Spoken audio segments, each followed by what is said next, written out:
Loid's past is much darker than I thought it was gonna be. Yeah. I think that the big part of this is his relationship with his dad, Mm-hmm. but also you can also see how his relationship with his dad bleeds into his relationship with Anya, Mm-hmm.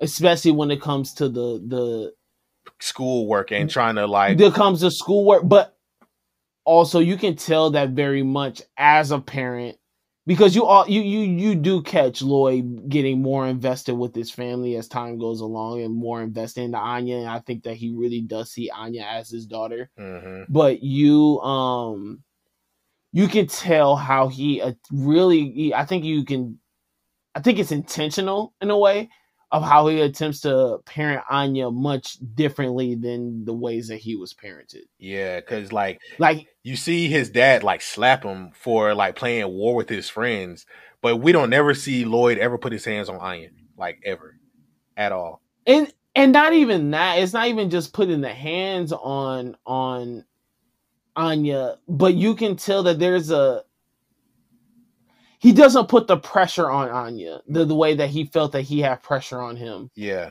Like you start off this chapter where you see Loid and his friends, they're playing army, and you can already tell off rip that Loid has just a natural sense of what it means to be a soldier and a spy. Mm-hmm.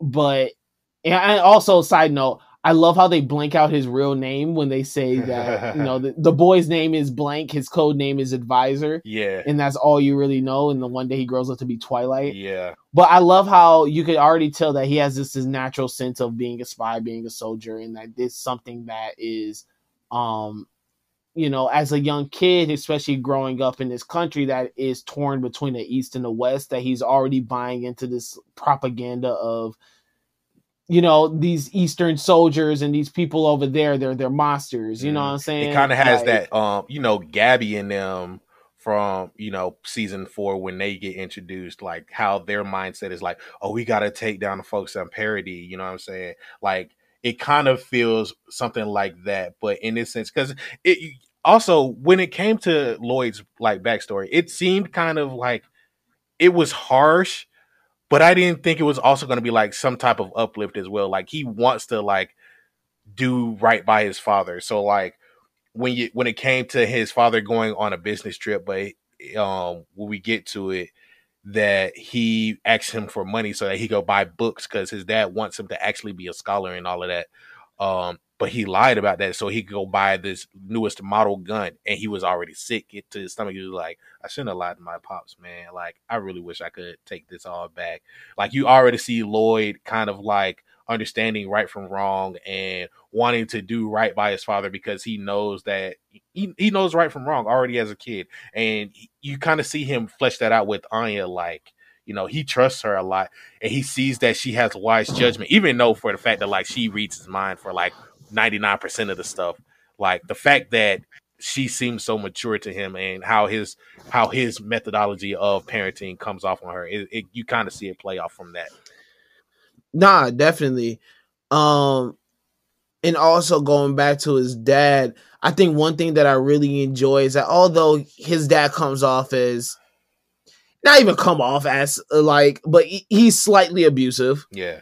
You see it after he pops his son in the face, and here Loid talks about how him and his mom always argue, but his dad has some type of moral ground even when it comes to this war, where he's even talking about like, and these Ostian monsters, like these Ostians are monsters, like you've witnessed their evil deeds, have you? Mm-hmm. Like you sat and talked with them. Like he has a strong stance in terms of like, even though these people are from another place and the Eastern are supposed to be these enemies, these are still people. Like we're trying to keep these peace. Are still people. You know what I'm saying? We like that peace is more important than war. Mm-hmm. And I think that Loid has this strong sense of like that's most important to him, is making sure that war doesn't break out again and and peace is kept. Yeah. So as they try to paint his father as kind of like this really stern, slightly abusive figure, he has some type, he still has this influence on Loid of there is a strong moral ground that he stands on in Mm-hmm. terms of like what is right, what is wrong, and like what this means. Yeah. Um, it, I don't know, man. This chapter was amazingly written. I think that it gives us a lot of insight on who Loid is as a person, and also at the end, it gives us A nice little cliffhanger, like him when he talks about wanting to pay his father back. It just ends with an explosion and they get invaded. Like the Easterners are actually invading their land now, so we don't know what's about to happen next. But Endo actually delivered on having such a big cliffhanger with this Loid backstory.